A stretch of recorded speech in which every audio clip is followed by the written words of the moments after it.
High five. Hey y'all. Say this me from Jersey. Yeah, mommy came back to get me. And we out here doing good, looking good, flourishing. So anyway, somebody gave me some flowers. But I wanted to I wanted to speak to the fact that a flashback came to me. You know how it's going for me on December flashbacks. Yeah. So I had this flashback to after. Okay, so it happened a few times throughout my oldest son's life. And then when I had my second son, flashback again. But we're going to talk about this flashback. So the flashback is of my family members telling me, you see that little orange box over there? I've been keeping all my baby's teeth. I know, I know. But I keep their teeth in the little treasure chest over there.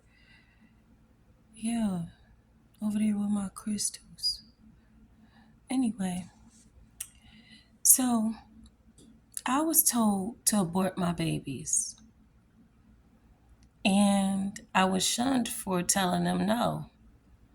And there was this aunt who was the main culprit in this, who was very vocal about how she felt about me deciding to just, you know, leave the college I was at and just start over, hit the refresh button because, bitch, I'm pregnant. Okay, so now I gotta rethink how I thought I was gonna be moving. Okay, and so I was not aborting my baby, and she was so mad. And this is my father's sister.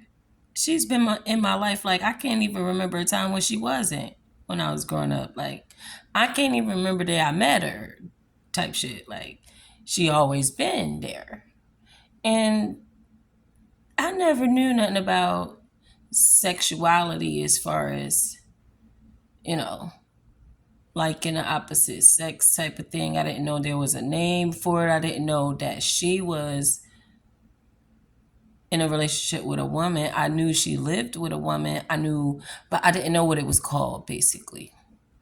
So when she came at me like that at 18, no, I'm sorry. I was 19 away at college and I came back home. And at 18, she was the one who dropped me off. So, so she was kind of mad. And I understood that, but I had a question for her and she didn't like the question that I asked. So I said, how are you able to judge somebody and tell somebody they're going to ruin their life, they should abort their child, and sacrifice that child in hopes to have a great career and stability when you gay? And this was my thoughts at 19 years old. Of course, my thoughts are not that way now, you know, as an adult. But at the time, I'm thinking, God said this is not okay as far as the Bible that they raised me on, you know? And so she just got silent. And I'm like, can you answer me? She didn't answer me. She didn't say nothing. So I was like, okay then. So I hung up. Had my son. My son is now a teenager. My youngest is preteen. And the fact that they have premonitions like I did growing up, they had it since they was born. They 2 years old, 6 months old, talking to me. Like they were very, very, very intelligent babies. The oldest one, he went over the time frame that they give you for pregnancy. So I had to have an emergency C-section a week later, which caused me to have an emergency C-section. Well, not an emergency, but a scheduled C-section for my second one. And the second one is the one that I died having. The first one, I almost died having him. They did not want me to have my son, I promise you. They did not want me to have my first one. They damn sure didn't want me to have my second one. The first one, I almost died because we in there and I'm not dilating and they're not watching my son's heart rate, but I am. And I'm telling them, I'm like, yo, his numbers is going down crazy. He not moving. And I'm pushing the button for the nurse. Nurse end up coming in there, and then I'm like, my baby's heart rate is going down. It's like the numbers was higher, now it's not. And I don't know if y'all see this or not, but it's been going down for a while. And now I'm nervous. So she looks at it. She's like, oh my God. They go out, they get all the doctors, and then they pull me in to do emergency C-section. Done. Wake up with my baby. Cool. The second time? No way. That's a story in itself. But I did die having him because they cut too deep and then I bled out. And they wanted to do a blood transfusion. It was 10 days in there because I refused to do any blood transfusions after I came back. God told me not to do nothing as far as whatever they're asking me. He said I'm going to be fine. He told me not to have no fear. That blood transfusion shit, he told me not to trust it. So I did, and I told them no. So they wouldn't let me leave. Basically, they was like, you got to wait until your blood count gets up to a good amount to where as though you won't faint while you're home with the baby. So cool, whatever. But I was up after that, as soon as I came back. When I woke up, I was like, where's my baby? They put the baby in my arms. He was purple. That's how I knew. I'm like, yo, I really did just die. My son is purple, bro. He's purple because when they started doing the C-section, I started bleeding out because they cut too deep. Before they could even get to my son, they fucked up. So by the time they got to him, he was purple. My baby was purple. And I got pictures. But, yeah. My memory was gone when I came back. It's like a whole refresh. And only thing I could remember is bits and pieces of what we talked about on the other side in spirit, which was telepathic, which was how I was able to build my gifts up so strongly because I had no other way to communicate. He was communicating with me telepathically. I was communicating with him telepathically. And to be honest with you, it wasn't a male voice, it was a female voice. And not to say that God is not a male, he is feminine and masculine energy. But because I had died during my surgery for my son to be born, he came in a feminine, nurturing energy. And this is what he told me. Because I asked, I'm like, God, I thought you were a male. And he's like, no, because of, not know that he's not a masculine. He's just saying, he comes in an energy that is appropriate for the occasion. So because of the occasion, he is coming in this nurturing energy to make me feel okay about what is going on. He has some things he wants to explain to me about what's going to be happening in the future. He has a proposal for me, which was, do you want to work from heaven or do you want to work from earth? And I decided, because I have a son that's 4 years old and I just birthed a new son, and the way that he showed me things was going to go down without me here, I was like, yeah, let me just go ahead and go back. I'm going to do my job.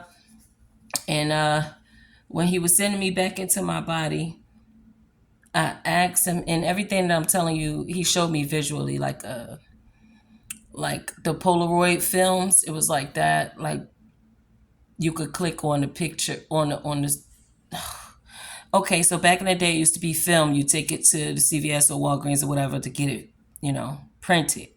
It was like that, like a slideshow, but you could choose a section of the my life and all the events. That's what he was doing. And he was showing me like how I always had faith when I was a kid. Like he brought it back when I was a kid. And he like, you always believed in what I was saying when I would whisper things to you. That was how you stayed protected and you grew that gift of hearing me. You recognized my voice. You always believed in me. You always believed that I was who I said I was. You never needed proof. It was just a wonderful experience and I didn't want to leave. But I understood that he needed me to do more than just be happy that I made it to heaven. He wanted me to go back, not, pressure, but you can work from heaven and it'll be a smooth breeze, but I do need you down. I need you down there.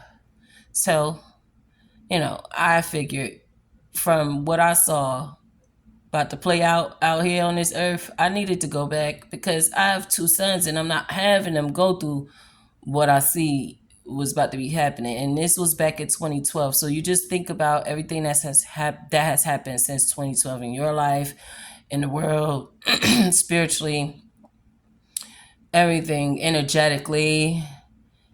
I just wanted to be able to be a guide for them in person so that they can know, it's me. It's not no creep. It's not no evil. It's not the devil. It's not witchcraft. It's not what people would try to make you think if I was a spirit trying to guide you. That's why I'm back here for my boys and also for the collective. I see what's going on and I know what God want me to do. So he had me go ahead and talk about this as well. And there's more to come. We'll see what else God got me, doing a video on next. But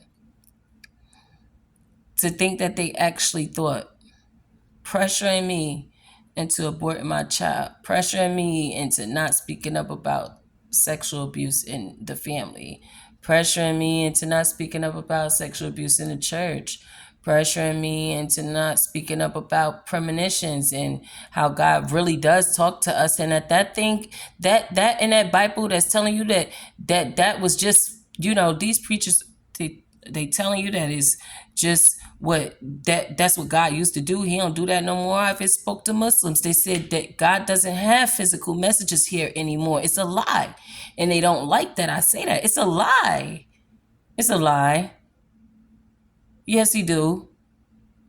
And before he put me back into my body, I asked him, can I come back? And he said, yeah. He was laughing. He was laughing because, yeah, I need to know. He know how I am. I want to know what's up. I need to know. All right. All right. I'm going to go do this. All right. And then when this is up, could I come back? Because that's the only thing I ever wondered when I was a kid. Is God going to accept me into heaven? Am I doing what I'm supposed to be doing to be with God? Am I somebody that God knows? Do he love me? Am I making him proud? When I do things, when I put my effort into things, is he proud of what I'm doing? I've always wondered that. And that's one thing that he did speak to me about and tell me the answer to. And the answer was yes. So, 2012 to now, 11 years. I think it's safe to say God wasn't lying to me when I was on the other side.